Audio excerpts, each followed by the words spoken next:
8,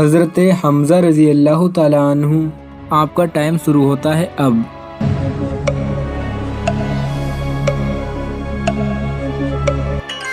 صحیح جواب ہے بی، بشرا کا شہر حضرت عمر فاروق رضی اللہ تعالیٰ عنہ کے دور میں آباد ہوا تھا۔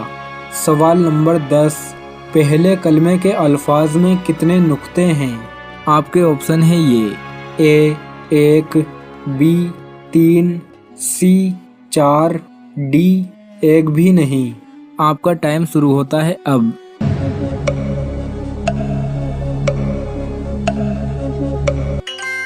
صحیح جواب ہے ڈی، پہلے کلمے میں ایک بھی نقطہ نہیں ہے۔ سوال نمبر 11، جسم کی زکوٰۃ کسے کہتے ہیں؟ آپ کے آپشن ہیں یہ اے صدقے کو، بی نماز کو، سی روزے کو، ڈی تینوں نہیں۔ آپ کا ٹائم شروع ہوتا ہے اب۔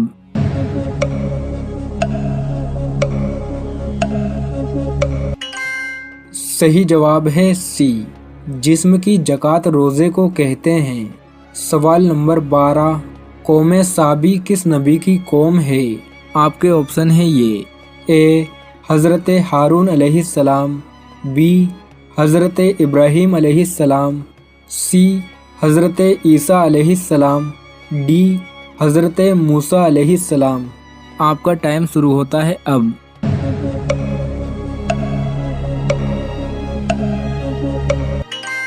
صحیح جواب ہے بی، قوم سابی حضرت ابراہیم علیہ السلام کی قوم ہے۔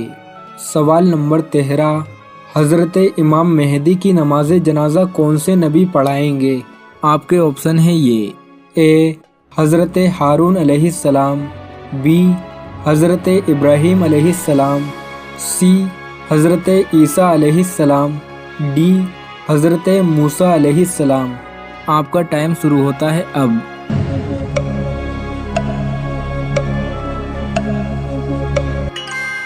صحیح جواب ہے بی، حضرت امام مہدی کی نماز جنازہ حضرت عیسیٰ علیہ السلام پڑھائیں گے۔ سوال نمبر 14، ابلیس نے اللہ کے عرش کا طواف کتنے سالوں تک کیا تھا؟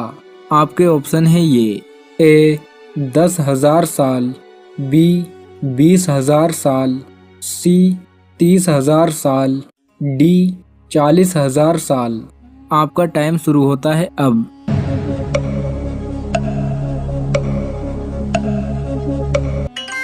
صحیح جواب ہے ڈی، شیطان نے اللہ کے عرش کا طواف 40,000 سالوں تک کیا تھا۔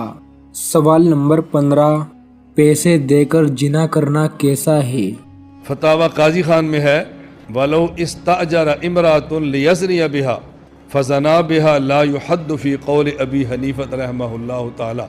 اگر کسی شخص نے عورت کو کرائے پر لیا پیسے دے کر کہ میں تمہیں اتنے پیسے دوں گا مجھے زنا کرنے دو، اجرت پر لیا اور اس سے زنا کیا، تو کہتے ہیں امام صاحب فرماتے ہیں اس عورت پر اس آدمی پر کوئی حد نہیں ہے۔